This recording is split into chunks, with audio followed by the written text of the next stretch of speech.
ហាពេលព្រឹកសំខាន់ប៉ុណ្ណាទៅបាទបងប្អូនកន្លងមកមានការណែនាំឬក៏ជជែកច្រើនណាស់អំពីរឿងអាហារពេលព្រឹកនេះតតែម្ដងដោយមានការណែនាំថាឲ្យទទួលទានអាហារពេលព្រឹកនឹងឲ្យបានច្រើនដើម្បីចាប់ផ្ដើមថ្ងៃថ្មីហើយតែថ្មីនេះក៏មាននិន្នាការមួយថាបកស្រាយបច្រាស់មកវិញថាកុំឲ្យទទួលទានអាហារពេលព្រឹកច្រើនពេកដូចជាតាក់ទងជាមួយនឹងទំនោរថ្មីក្នុងការធ្វើ fasting ឬក៏ក្នុងការសម្រក់ទម្ងន់ក្នុងការព្យាបាលជំងឺទឹកនោមផ្អែមអីចឹងជាដើមបងប្អូនបាទអញ្ចឹងយើងឃើញថាទិសស្ដីពីនេះហាក់ដូចជាប្រទាំងប្រទើគ្នាខ្ញុំបាទវិជ្ជបណ្ឌិតឌីហុយនឹងធ្វើការបកស្រាយជូនបងប្អូនដោយលើកយកការសិក្សាបាទហើយវីដេអូថ្ងៃនេះនឹងលើកយកចំណុចមួយចំនួនសិនបាទហើយនឹងលើកយកចំណុចមួយចំនួនផ្សេងជំរាបជូនបងប្អូននៅពេលក្រោយទៀតហើយនឹងផុសជូននៅក្នុង YouTube Channel Facebook Page ហើយនិង TikTok របស់ខ្ញុំបាទបងប្អូនមិនទាន់ Subscribe សូមចុច Subscribe ម្នាក់មួយចុច Follow ម្នាក់មួយដើម្បីទទួលបានវីដេអូទាំងអស់នោះបន្តតែម្ដងយើងឃើញថាទ្រឹស្ដីនេះវាមានភាពចម្រូងចម្រាសបាទកន្លងមកយើងឃើញមានទ្រឹស្ដីមួយដែលលើកឡើងថាឲ្យទទួលទានអាហារពេលព្រឹកហ្នឹងឲ្យដូចជាស្រេចពេលថ្ងៃបរិភោគឲ្យដូចជារីសអីយ៉ាងជាដើមបាទនេះជាចំណុចមួយហើយមានការលើកបន្ថែមទៀតថាពេលថ្ងៃត្រង់បរិភោគឲ្យដូចជាអ្នកមានពេលល្ងាចបរិភោគឲ្យដូចជាអ្នកក្របាទនេះជាអ្វីមួយដែលរមែងលើកឡើងហើយខ្ញុំសូមធ្វើអត្ថាធិប្បាយជូនបងប្អូនដើម្បីឲ្យបងប្អូនយកទៅពិចារណាទាំងអស់គ្នាយកទៅរៀនសូត្របើយើងមើលទៅលើខ្មែរយើងកាលពីសម័យបុរាណបាទចាស់បុរាណខ្មែរយើងគឺតែងតែណែនាំកូនឬក៏ណែនាំចៅរបស់គាត់ឲ្យទទួលទានអាហារពេលព្រឹកជាបាយកកក្តីឬក៏ជាផ្លែឈើមួយអីចឹងជាដើមបងប្អូនយើងមើលមាននិន្នាការនោះរហូតមកដល់សប្តាហ៍ថ្ងៃមានន័យថាម៉េចនៅក្នុងកម្មវិធីរៀបការ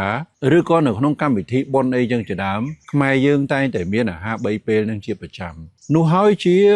ទម្លាប់មួយដែលយើងចាប់ផ្ដើមឡើងតាំងពីសម័យមុនហើយបើសិនយើងមើលនៅប្រទេសគេគឺគេមិនមានទម្លាប់បែបហ្នឹងទេគេមានតែ coffee break គេមានតែអាហារពេលថ្ងៃត្រង់ឬក៏អាហារពេលល្ងាចជាធំបាទនេះជាអ្វីមួយដែលដូនតាយើងបានលើកឡើងថាអញ្ចឹងត្រូវតែទទួលទាន3ពេលក្នុងមួយថ្ងៃបាទនេះជាទម្លាប់របស់ខ្មែរយើងមានន័យថាម៉េចខ្មែរយើងគឺត្រូវការកម្លាំងកំហែងបាទទៅធ្វើការយើងធ្វើស្រែយើងធ្វើចំការដោយសម័យមុនខ្មែរយើងសឹងតែ 80-90% បងប្អូនជាកសិករដោយឡែកសប្តាហ៍ថ្ងៃនេះវាមានការប្រែប្រួលដោយសារបរិមាណនៃកសិកររបស់ខ្មែរយើងមានការថយចុះប្រជារាស្ត្រមួយចំនួនគឺ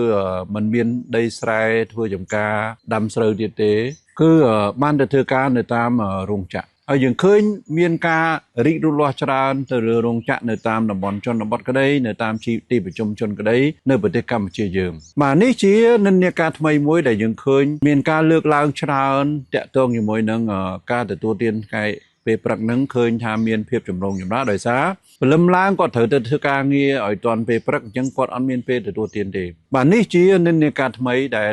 ចោទជាបញ្ហាដែលធ្វើឲ្យមានការលើកឡើងថាការទទួលទានពេលព្រឹកហ្នឹងវាជាការមិនត្រឹមត្រូវវាជាការដែលគ្មានពេលហើយគួរតែការទទួលទានហ្នឹងគឺវាមានប៉ះពាល់ទៅលើសុខភាពប៉ុន្តែខ្ញុំគិតថាមានចំណុចច្រើនតែខ្ញុំមិនលើកឲ្យអស់នៅក្នុងវីដេអូហ្នឹងទេ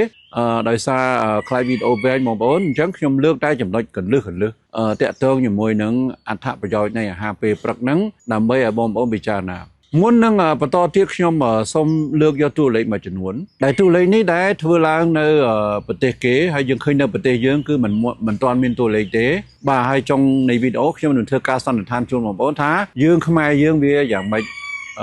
ផ្អែកទៅលើទិន្នន័យតួលេខផ្អែកទៅលើការវាយតម្លៃរបស់ខ្ញុំផ្ទាល់ទៅលើក្នុងការងារសុខាភិបាលហ្នឹងតើខ្មែរយើងមានទម្លាប់យ៉ាងម៉េចក្នុងការទទួលទានអាហារពេលព្រឹកនេះបន្តតែម្ដងយើងឃើញនៅសហរដ្ឋអាមេរិកតាមការសិក្សាតាមតួលេខជាច្រើនបានបង្ហាញថាប្រជាជនអាមេរិកប្រមាណជា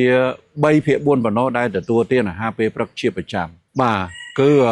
គាត់មិនដែលខកខានទេបាទគឺទទួលទានជាប្រចាំតែម្ដងគឺ3/4ចំណែក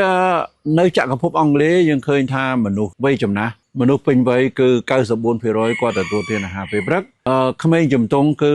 បរិមាណតិចជាងគឺប្រមាណជា 77% តែប៉ុណ្ណោះដោយឡែកនៅប្រទេសស្វីសយើងឃើញថាពួកគាត់ទទួលទានអាហារពេលព្រឹកប្រមាណជា2/3មានន័យថាក្នុងចំណោមមនុស្ស3នាក់គឺ2នាក់ទទួលទានអាហារពេលព្រឹកជាប្រចាំតែម្ដង ដោយឡែកនៅប្រទេសកម្ពុជាយើងអត់មានតួលេខទេបងប្អូនតែខ្ញុំសូមធ្វើការសន្និដ្ឋានថាខ្មែរយើងអាចទទួលទានអាហារពេលព្រឹកសម្រាប់មនុស្សពេញវ័យគឺ10នាក់អាចមាន9នាក់ឲ្យបងប្អូនអាចប្រមាណជា90%នេះជាទម្លាប់ចាស់ដោយឡែកយុវវ័យចំនួនថ្មី Gen Z Gen អីនឹងឯងគឺគាត់មានការទទួលទានអាហារពេលព្រឹកគឺថមថយចុះដោយសារកត្តាផ្សេងៗអញ្ចឹងយើងឃើញថាអត្រារបស់គាត់ប្រមាណជា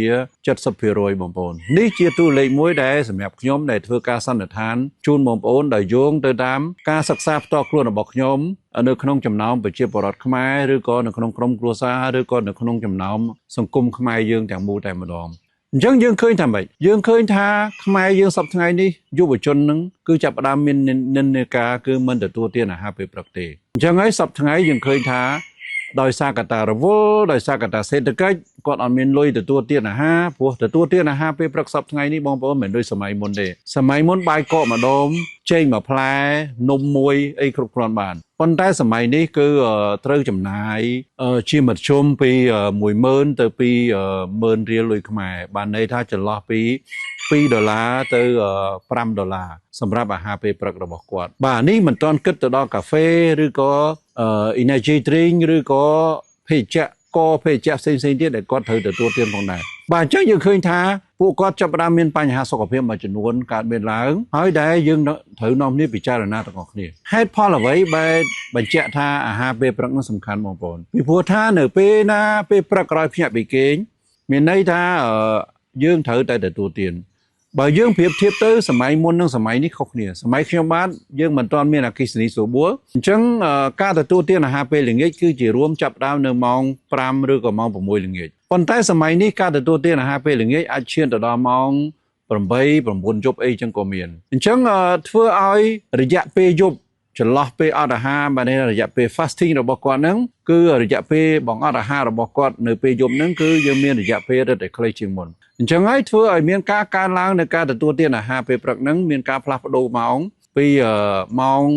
កាលមុនយើងចាប់ផ្ដើមថ្ងៃរះគឺទទួលទានអាហារពេលព្រឹកហើយគឺម៉ោងធំ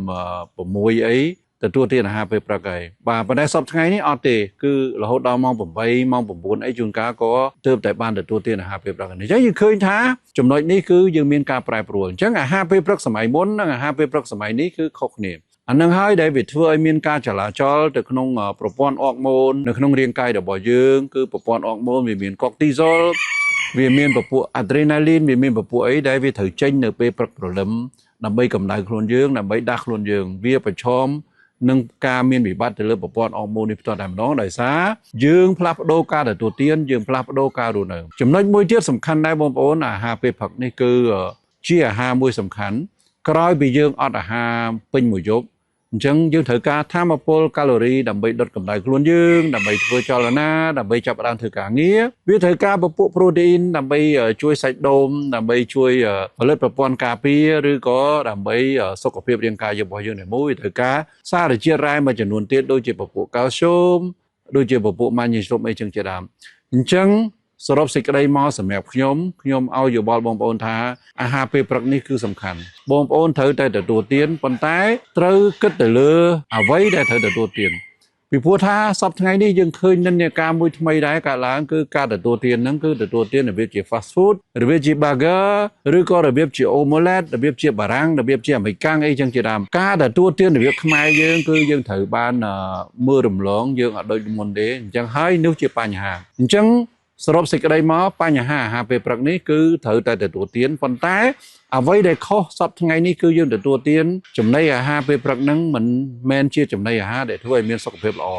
បាទអញ្ចឹងសូមស្រេះវីដេអូនេះប៉ុណ្ណឹងសិនហើយសូមបងប្អូនដែលពេញចិត្តវីដេអូនេះកុំភ្លេចចែករំលែកទៅកាន់បងប្អូនក្រុមគ្រួសារឲ្យបានយល់ដឹងទាំងអស់គ្នាហើយបើបងប្អូនចង់គាំទ្រការបោះពុម្ពសៀវភៅរបស់ខ្ញុំបាទបងប្អូនអាចឧបត្ថម្ភតាមលេខគណនីធនាគារនៅលើវីដេអូនេះតតែម្ដងបាទវីដេអូនេះសូមស្រេះប៉ុណ្ណឹងសិនបងប្អូនសូមជម្រាបលាបាទ